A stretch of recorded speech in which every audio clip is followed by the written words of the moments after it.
নজর রাখবো পরবর্তী সংবাদে। ইউপিএস পেনশন প্রকল্পে এবার বঞ্চনার অভিযোগ তুলে সরব হয়েছে ত্রিপুরা প্রদেশ কংগ্রেস। প্রদেশ কংগ্রেস কমিটির পক্ষ থেকে আজ এক সাংবাদিক সম্মেলনে তারা মিলিত হয়েছেন এবং এই সাংবাদিক সম্মেলনের মূল বিষয় ছিল ইউপিএস পেনশন প্রকল্পে যারা অবসরপ্রাপ্ত কর্মচারীরা রয়েছে তাদের বেতন বঞ্চনার অভিযোগও তুলেছেন। পুনরায় ইউপিএস প্রকল্প ফিরিয়ে আনার দাবিও করেছেন তারা। অবশ্য সেক্ষেত্রে যে বিষয়গুলি তারা উল্লেখ করেছেন যে 25 বছরের কম চাকরি করলে আনুপাতিক হারে পেনশন পাবেন। পেনশনের জন্য ন্যূনতম 10 বছর চাকরি করতে হবে। এছাড়াও পারিবারিক পেনশন হবে মূল পেনশনের 60%। 1-10-2018 সালের পর যে সমস্ত সরকারি কর্মচারীরা চাকরিতে যোগ দিয়েছেন তাদের ক্ষেত্রে এই প্রকল্প প্রযোজ্য হবে। ইউপিএস এ পেনশনের সুযোগ নেই এবং গ্র্যাচুইটি এছাড়াও ছুটি বিক্রয়ের সংস্থান সহ বিভিন্ন দাবি তারা তুলেছেন। অবশ্য আজকে সাংবাদিক সম্মেলনে কি বলেছে গোটা বিষয় নিয়ে শান্তি রঞ্জনে দেবনাথ, প্রদেশ কংগ্রেস সহ সভাপতি, শুনুন।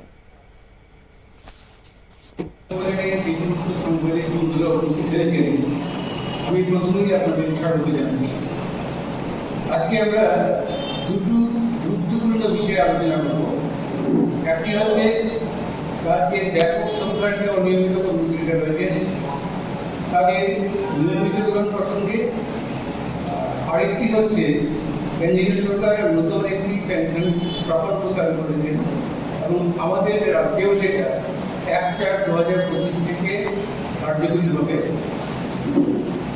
ইউনিফাইড পেনশন স্কিম, এই দুটো বিষয় নিয়ে প্রদেশ কংগ্রেসের বক্তব্য এটা তুলে ধরব। আমার সঙ্গে আছেন বরিষ্ঠ কংগ্রেসের নেতা সুশান্ত সেন চৌধুরী এবং কংগ্রেসের নেতা সুশান্ত অনিল ভট্টাচার্য। আমি আরম্ভ করতে যাচ্ছি। আমাদের রাজ্যে প্রায় 40,000-এরও বেশি অনিয়মিত কর্মচারী স্বল্প মজুরিতে তারা কাজ করে যাচ্ছেন রাজ্য প্রশাসন। আমি বলতে গেলে রাজ্য প্রশাসন তাদের কাজকর্মের নির্দেশ, অথচ এই যে 40,000 অনিয়মিত কর্মচারী রয়েছেন তাদের নিয়মিত বেতন পূর্বে আমরা দেখেছি যে 10 বছর শিক্ষার্থ অনিয়মিত কর্মচারীরা তারা স্বাভাবিকভাবে নিয়মিত রেখেছে। কিন্তু 2018 সালে বিজেপি ক্ষমতায় আসার পর 31/7/2018 তারা একটা নির্দেশনাও বের করে যে অনিয়মিত কর্মচারীদের নিয়মিত কর্মচারীদের যে সমস্ত আদেশমাগুলো আছে সেগুলিকে বাতিল করা হলো এবং অনুমোদন করে একটি গাইডলাইন তৈরি করা হবে, যে গাইডলাইনের ভিত্তিতে অত্যন্ত ট্রান্সপারেন্ট করে রাজ্যের সমস্ত অনিয়মিত দুর্ভাগ্যের বিষয় দীর্ঘ 7 বছরে ফিরিয়ে গেলেও আজ পর্যন্ত কিন্তু সেই গাইডলাইন অথচ এই সরকার ক্ষমতার আসার আগের প্রতিশ্রুতি দিয়েছিল যে রাজ্যের কোনো অনিয়মিত কর্মচারী থাকবে না। কিন্তু আজকে আমরা দেখতে পাচ্ছি অনিয়মিত কর্মচারীরা গত 7 বছরে এক ধরনের নির্বাচন পাননি এবং 7 বছর বয়স এখন হয়ে যাচ্ছে তারা একেবারে খালি হাতে শূন্য হাতে তারা। এই যে অমানবিক অবস্থা, এর বিরুদ্ধে প্রতিবাদ জানাতে ত্রিপুরা প্রদেশ কংগ্রেস কমিটি অবিলম্বে এই অনিয়মিত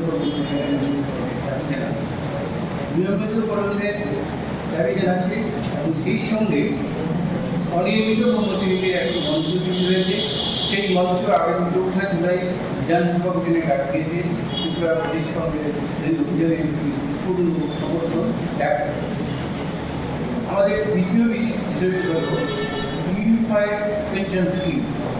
আমরা জানি তো নাকি যে আমাদের রাজ্যের বেশিরভাগ পেনশনাররা কোন পেনশন স্কিমগুলোতেই পেনশন দিয়েছে।